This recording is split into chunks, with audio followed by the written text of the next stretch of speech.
Growing an e-commerce brand profitably in 2025 is harder than ever.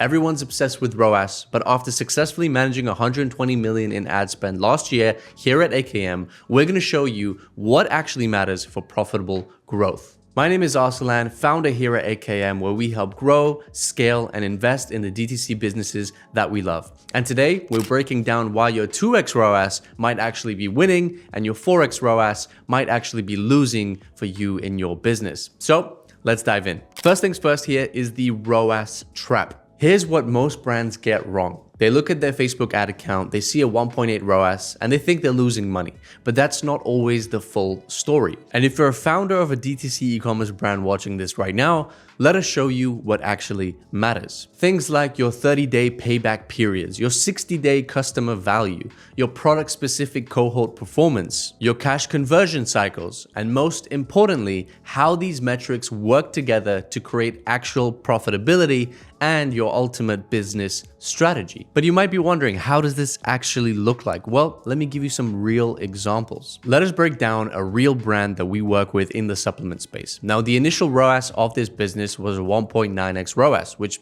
again, nothing crazy, but the 30-day value becomes a 2.5. The 60-day value becomes a 3.2, and the 90-day value becomes a 3.8.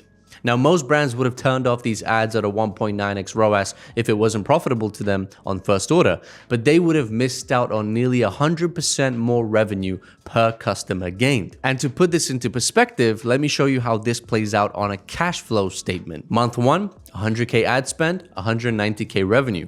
Month 2, an additional 85K revenue from that same cohort of customers. In month 3, another 60K from that exact same cohort of customers, essentially totaling 335K revenue from 100K spent. That's a return that I would be very happy to take. Now, in addition to this, you also have to look at your product cohort analysis, because here's what gets interesting. Not all products are equal for customer lifetime value. So let me break down 3 different products for this exact same use case. So product number 1, your entry-level product. It has, let's say it has an initial ROAS of 1.7x, and your 60-day value becomes a 4.2, which is great. That means your reorder rate is around 31%.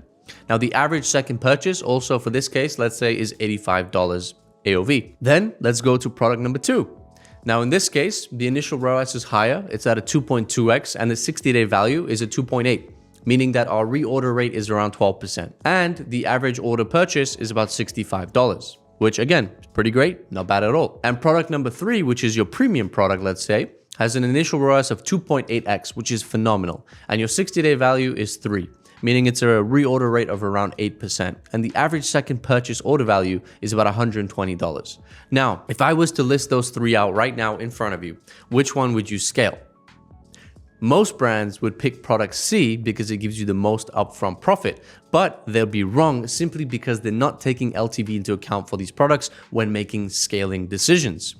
Don't be that guy. And this is where things can really start to impact your cash flow. Now, our COO is all about cash flow, so I'll let her do the talking for this part. Hi, I'm Alina, and in 2025, here's what actually matters. Number 1, understanding your payback windows. So that's how quickly do your customers return, what's your cash conversion cycle, and when do you need to reorder inventory. Number 2, product-specific metrics. So that's your initial margin per product, your reorder likelihood, your cross-sell potential, and your inventory turn rate. Number 3, channel performance. So that's your email revenue contribution, your SMS performance, your organic social conversion, and your paid social efficiency. And when you look at these metrics every single day, you get a better understanding of where your business should be spending and where your business should be optimizing to see growth. In addition to this, you need to be looking at the cohorts in your business.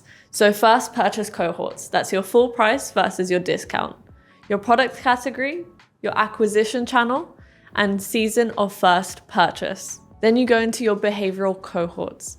That's time to second purchase, your average order gap, your category explanation, and price sensitivity. If any of what I just said makes completely no sense to you, don't worry, it didn't to me once too.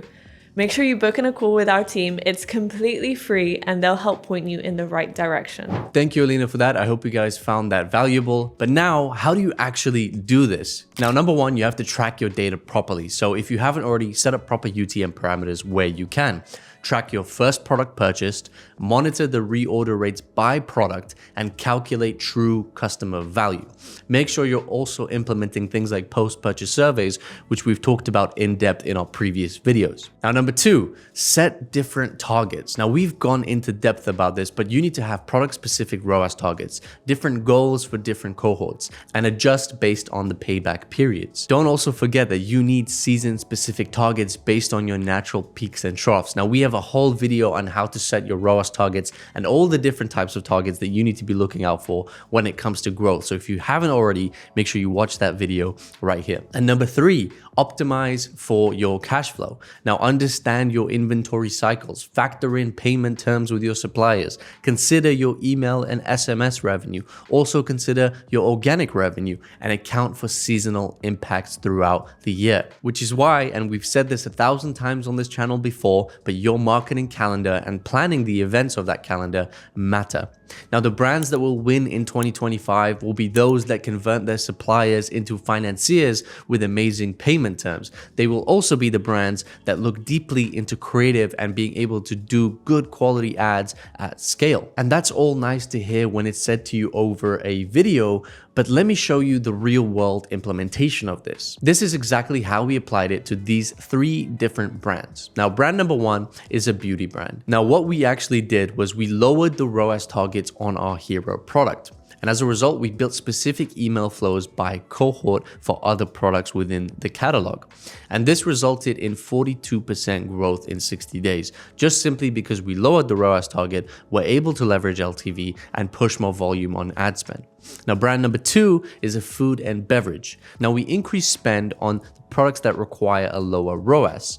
If you don't understand this, you have to check out our margin video. Now, we also focused on specific product cohorts that gave us the biggest LTV gains in 60 days so that we could leverage negative cash flow conversion cycles. And as a result, we achieved 85% customer retention on those products that require lower ROAS, but we spent a little bit of extra time making sure we incentivize those customers to come back.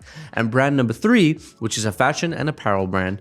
Now, what we did here was we implemented season-specific targets. And this was because throughout the year, there was massive peaks and massive troughs, and we wanted to minimize that. We built cross-sell flows based on our first purchase products. We doubled the customer lifetime value in 6 months simply by timing our product launches. And as a result of this, we were able to scale profitably and maintain cash flow well whilst adding growth year on year. And this is exactly where you need to be. That being said, there are also a variety of mistakes that you need to be avoiding. Number one, and probably the biggest one, is single ROAS targets. Different products need different targets. As I said, we've gone into depth about this, but I want to instill this into you today. On top of that, seasonal variation matters. Your ROAS will be impacted. Your cost to advertise will be impacted. Everything within the business will be impacted. And make sure that your channel specific goals are accurate and they're there because they are crucial. Now, number two, ignoring post-purchase behavior is the biggest mistake you can make. Missing reorder windows, not tracking category exploration, and overlooking your cross-sell opportunities is a great way to miss out on a lot of profits throughout the months and the years. And number three, making decisions way too early, not waiting for cohort maturity, ignoring the seasonal factors, missing your long-term patterns. All of these can be a recipe for disaster and long-term decline for a business where eventually your cost per acquisition becomes higher and higher and higher. So hopefully that helps you guys here today and you got something useful out of this video. Now, if you're running an ecom brand and you want help understanding your true numbers, hit that link below. As Alina said, our team does free audits all year round and will happily just point you in the right direction without any benefit to us. And remember, in 2025, ROAS is just the beginning of the story. It's about understanding the full customer journey and optimizing for true profitability along the way in very calculated ways. And it all starts with your marketing calendar, which we've done a video on before. Now, if you found this valuable, make sure you go ahead, like and subscribe. If you got confused by anything, leave a comment down below and we'll get back to you and hopefully help you in the best way that we can. And I'll see you guys in the next one. Ciao.